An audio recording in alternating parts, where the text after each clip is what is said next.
Well, hello, everybody. Thank you for coming to watch the panel on generating on-chain alpha. I'm Ben. I'll be your moderator for this one. I come from DB Chain. We're a trading firm. Not really going to go into that. You guys are more interested in the panelists, I'm sure, and their opinions than you are of me. So why don't we just kick this off quickly we'll go down the line, let everybody introduce themselves, and really, like, where do you play in the on-chain ecosystem? How is, kick it off with you, Cosmo. Awesome. Thanks, Ben. Thanks to Frank and the Thai team for hosting us. I'm Cosmo. I'm one of the general partners at Pantera, and I manage all our liquid token strategies. Pantera was one of the first institutional funds investing in crypto. We have a variety of strategies across both private markets and public markets. We're actively investing out of our fourth venture fund, in the market for our fifth venture fund, and we have actively managed hedge funds. So we are constantly trading on-chain. Hey, everyone. Thanks for having me. I'm Alex. I'm one of the co-founders of August. We're an on-chain prime broker, so we enable institutions to borrow against LP positions, trade anything on-chain, and do OTC bilateral agreements as well. So in the most exotic case, do something like borrowing against your Uniswap LP position and selling a call option against it. We're also working on Upshift, which is our retail product. It's a yield tokenization platform. We enable protocols to run vaults. And so we run the infrastructure for them to appoint curators and then run generalized yield vaults on their assets. Hey, thanks again for having me as well. I'm Tarun, founder of Gauntlet and also partner at Robot Ventures. I guess the extent of my on-chain stuff is we're one of the largest curators in a bunch of different places. So we run on-chain strategies in Solana, Hyperliquid, Ethereum on protocols like Morpho, Drift, and others. So, hey everybody, my name is Chen. I recently joined Function as the CEO. We're a little bit newer, so you may not have heard of us, but you can effectively think of our flagship product, which is called FBTC, as WBTC 2.0. I did 6.5 years at BitGo where I overlooked WBTC. So now I want to do it again, but with an institutional angle. We've got about 1.3 billion in TBL, and we're backed by Galaxy Digital and Ant Alpha. All right, great. Thanks, guys. Thanks for the background. So on-chain alpha, generating on-chain alpha. That's the topic here. So maybe we could start by, what is on-chain alpha? Like, what are we calling alpha in this case, right? I'm from a trading background. I hear alpha, I think edge, I think outperformance. So, but what does it mean when we say this on-chain? Edge versus what? Outperformance versus what? How should we think about that? Yeah, it's a great question. I think when I think of on-chain, I really just think of anything that's a crypto asset. Anything that has a token exists it can exist on chain, or it's tokenized counterpart that exists in centralized exchanges. So, when people think about on chain, they always think about DeFi, they think about tokens, and so that I think those are some very large areas to play in. When we think about alpha, it's I think it's really outperformance over a benchmark, sort of like you described. Although some people might argue it's actually outperformance over a benchmark for every unit of risk. I'd say. And different people have different benchmarks. So that's also something to think about is, there's the alpha of crypto as a sector versus not other sectors. And then there's alpha within crypto, whether you're denominating in Bitcoin, denominating in ETH, or denominating in dollars. So all things to think about when you're thinking about what does alpha mean for you and your use case. Yeah, I can touch on that as well. I think, so this is the classic definition of alpha. I think DeFi operates a bit backwards in that, it's openly accessible. So it generally starts with user A sees 26% APR somewhere on chains. And so I think the alpha part is probably finding the high APR is the easy part. The harder part is how is that generated? And really you can break it down into three main questions. One is the data correct? Because in a lot of cases, is it 26% over the last 24 hours or is it 26% over the last 3 months and fairly stable? Then what are the risks? Like, we're now dealing with an alphabet soup of stable coins, and some of them are real stable coins, some of them are tokenized hedge funds, some of them have off-exchange custody. Some of them are looped farms. And so this is really what kind of ends up differentiating. And finally, I guess the liquidity on chain is a big factor because something goes wrong at some point, and can you redeem as you thought you would be? So I'd kind of put the point in the opposite sense, in that it's easy to find 26%, but how do you survive and actually like get it out of the market? Yeah. I mean, both of you have touched on risk as actually part of alpha, whether you're being super explicit or not on it. So how about you, Tarun? Yeah, so I'll give the perspective from a curator, so someone who's managing a vault that people deposit into, which executes a trading strategy on your behalf. It's a public trading strategy, but it may have parameters that change over time. In vault operation, generally, we kind of try to segment things into 3 categories. So we have sort of prime or like low risk, but also low alpha. You're basically getting mainly market beta. Core, where you're getting some amount of edge relative to some benchmark. And frontier, where you're taking a lot of edge, but also you have a much higher liquidity share. So we try to like tier the vaults based on a very coarse set of risk preferences. And then from there, it depends on the product. So for instance, in basis trading vaults, most of the times we measure alpha relative to a benchmark that is other basis trades. So, like how big is the basis trade that Athena is putting on, and how much is this vault outperforming that?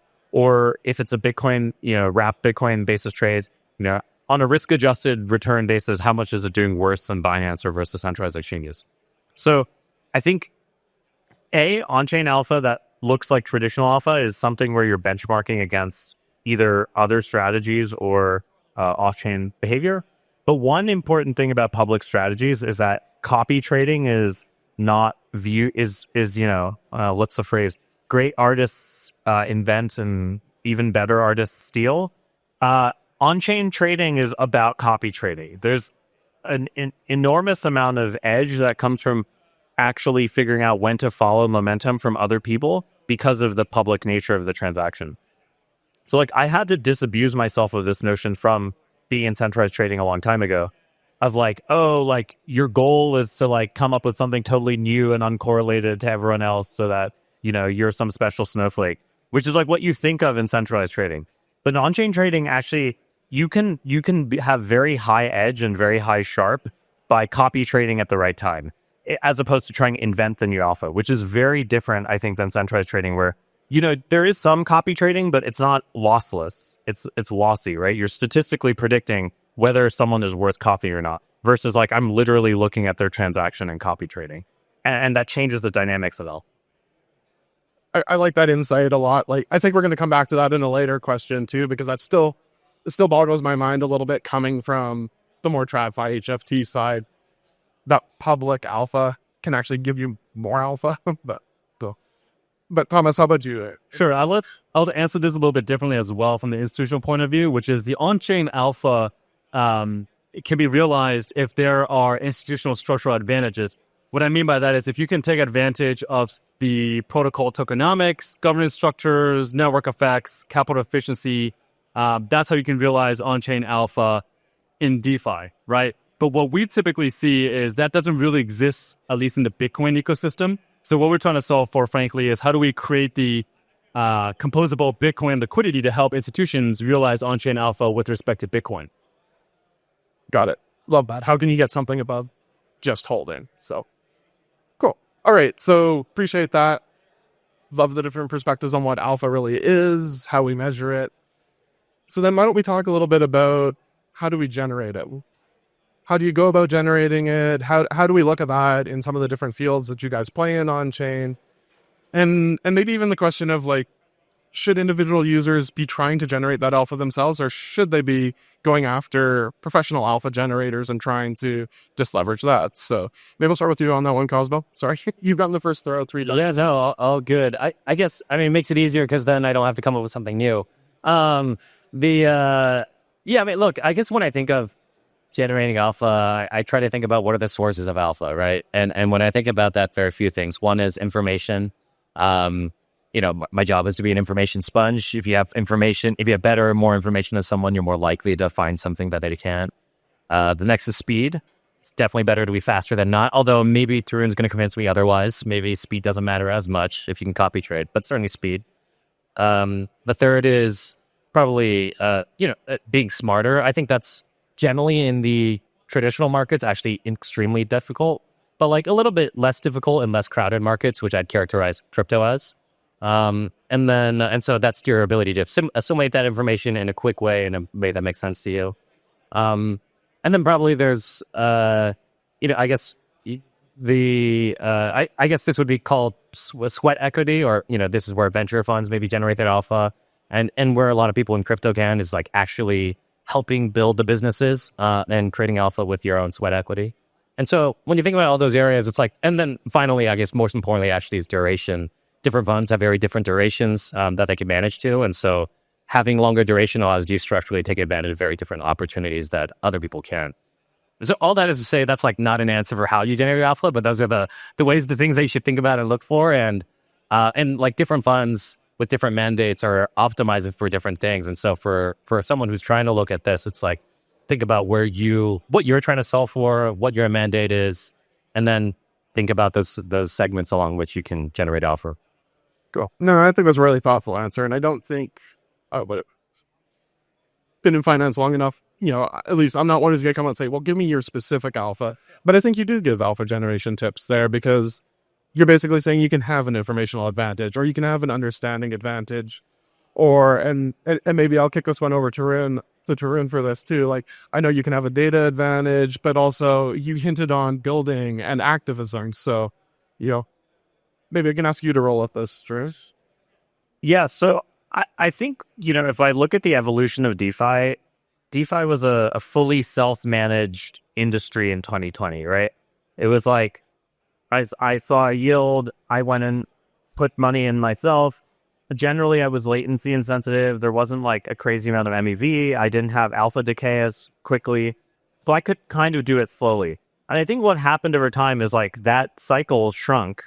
And then DeFi protocols started moving towards like semi-managed things. And I think, Alex can also talk a lot about this as well, as like the vault model is sort of the middle ground between actively managed and passively managed. And I think that's why you've seen it kind of grow, because like for a lot of new products, it's actually kind of annoying to set up all the infrastructure, and you're able to amortize some of the costs via the vaults in a lot of different ways.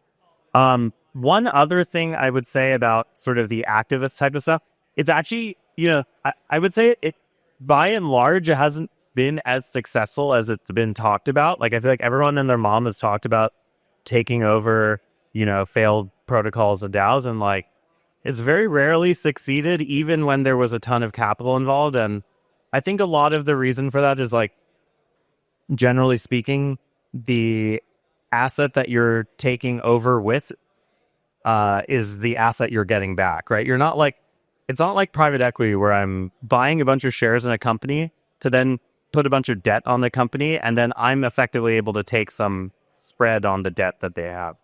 Here, it's like I take over a DAO, and then I buy a bunch of the token. Then what do I get? I get the treasury, which is mainly the same token plus some small set of assets. It doesn't have like the leverage capabilities of other things. What if you meant that type of activism? Yeah, I did. And there's two sides. Yeah, that type of activism makes sense the way you've laid it out. That probably doesn't generate much alpha anymore. We're not going to find a lot of treasuries that are over collateralized, like balances above the market cap of the tokens, like occasionally was found a few years ago. But then, yeah, I guess the active side was actually getting involved in helping the projects build and just generate value is interesting there. But maybe, Alex, I'll echo the piece on the vaults. I think first point is, how is the yield actually generated? There's mainly three sources of yield, right? There's token rewards for people who are trying to attract liquidity, trading fees on dexes, and then on perps, demand for leverage in the form of funding, right? And all of these things have become harder and harder to extract as a retail participant. The token rewards, yes, there's a part of the airdrops that are mostly permissionless, but there's a lot of liquidity provisioning deals that are happening behind closed doors and that are not directly accessible to retail anymore. the trading fees are, UniV3 is hard to manage, UniV4 is hard to manage. Managing a basis trade on Hyperliquid and rebalancing amongst a basket of various tokens based on the funding environment is hard to manage. And so that's how you're seeing intermediation in the form of, the gauntlets and the like, managing funds and building the infrastructure and, professionally managing those things and abstracting that away from retail depositors. And that's generally how finance works, right? Like it used to be in the sushi swap days, there was a lot of free money laying around. Now it's getting more and more difficult. And that's how you pay a fee to a curator or to a manager to help with that. Yeah, Alex answered it from the retail angle. I'll answer it from the institutional angle in conjunction with what I saw at BitGo. There's still a lot of sideline capital not being deployed into DeFi from large institutions. And part of that is I view it like a 3-layer problem. The first one is identifying the alpha, which Cosmo is really good at doing, and we indicated here today. The second one is accessing that using infrastructure that's compliant and regulated in a capital efficient way. That's where the vaults come into play. That's where we come into play as function. But I think this is where institutions tend to struggle because I think everyone is out there creating new financial DeFi primitives and people are still, the institutions are still trying to catch up. And then, of course, the third part of this is protecting that capital once it's being deployed on chain. And again, I'm answering this more from the Bitcoin angle. I just think the largest opportunity is how do we turn Bitcoin into a productive asset today? On ETH, of course, you have native staking, you have structured products. It's growing a little bit in Bitcoin DeFi space, but not as much. So the same way that stablecoins made USD liquidity very composable within DeFi, I think Bitcoin will follow. And a lot of the infrastructure players here today can compound on that for institutions. Okay, cool. I like that perspective too. I think that kind of leads into the next question was, all right, so you want to get out there, you want to generate alpha or capture alpha. So what innovative technologies are you seeing? What innovations, what tools are creeping out there on chain? Maybe stuff you guys are working on panel here, maybe other stuff you're excited about, but it actually helps you capture alpha, generate alpha, leverage other people's alphas. Sure. I'll answer this from the perspective of what I've seen institutions care about. And these are the institutions that I used to cover at BitGo. Last year, BitGo crossed 100 billion in assets under custody, right? 30 to 40 billion of that was Bitcoin alone, very much sideline capital. And if you were to ask any of these institutions, all they cared about was 3 things in terms of generating yield on chain with Bitcoin. The first one is, how's my Bitcoin being secured, right? So someone has to solve for that. The second one is, how do I deploy it into some sort of strategy that's sustainable and scalable? Deploying 1,000 Bitcoin is not worth my time. It's not moving the needle for me. I need to figure out how to deploy 5,000, 10,000, a yard's worth of BTC, right? And then the last one is, I want my rewards in Satoshis, not altcoin, right? I want Bitcoin in, more Bitcoin out. So from that perspective, that's at least what we're trying to solve here at Function with FBTC, with the backing of Antalpha and Galaxy. But those are generally the 3 things that I hear over and over again with large institutions. Okay, cool. That's a great perspective on the Bitcoin side. I mean, maybe I could throw to Alex, do you have any comments maybe on more the EVM side and technologies there? Yeah, on-chain execution for institutions is extremely hard. The time it takes from a client that tells us, and so we're not talking about people on a hot wallet that can just click approve and trade, right? Like, we're talking about institutions that mostly are operating on Fireblocks. They take a simple example, right? You have a bunch of CBBTC, FBTC, it's listed on Aave, hopefully, and, you want to borrow dollars and then you want to put those dollars on Pendle. And maybe let's say it's Pendle and Arbitrum, right? So you have to approve deposit on Aave, borrow, trade, or maybe you need to bridge. That takes another 20 minutes. Each of these steps, you have to wait for your partner to sign or however many signers are required. You have to make sure, as we've seen, unfortunately, last week, that you're signing the right transaction. And so a lot of work, and we're spending a lot of time being super, super security focused in terms of operating on a whitelist basis only. So initially, you can't do anything. You need to whitelist smart contract functions one by one. But then if you do that, you're super strict. And so you're introducing a bunch of friction to the execution. And so what is the right trade-off for it not to take 6 hours to deploy the position I just described, right? And so we're spending a lot of time trying to figure out those trade-offs. And it's a balance depending on the size, depending on the client requirements, depending on, can the money even stay on chain or does it have to be in enough exchange solution? So some of these questions that we're spending a lot of time working on. Cool, yeah. very much feel some of those pain points too. Like anytime we're getting active on something and we happen to be doing it from, say, a Fireblocks vault, like, yeah, the pain of collecting signatures in time, even before there's too much slippage on chain, right? So, I don't know, maybe like Tarun, do you have other technologies that you're seeing that excite you out there right now for this? Yeah, I mean, I think fundamentally, and this is going to sound trite, but I think it's a truism of reality, which is capitalism only does two things, bundling and unbundling. And DeFi was like the great unbundling, right? We took an exchange that offered you leverage and offered you perps and offered you spot trading, offered you whatever.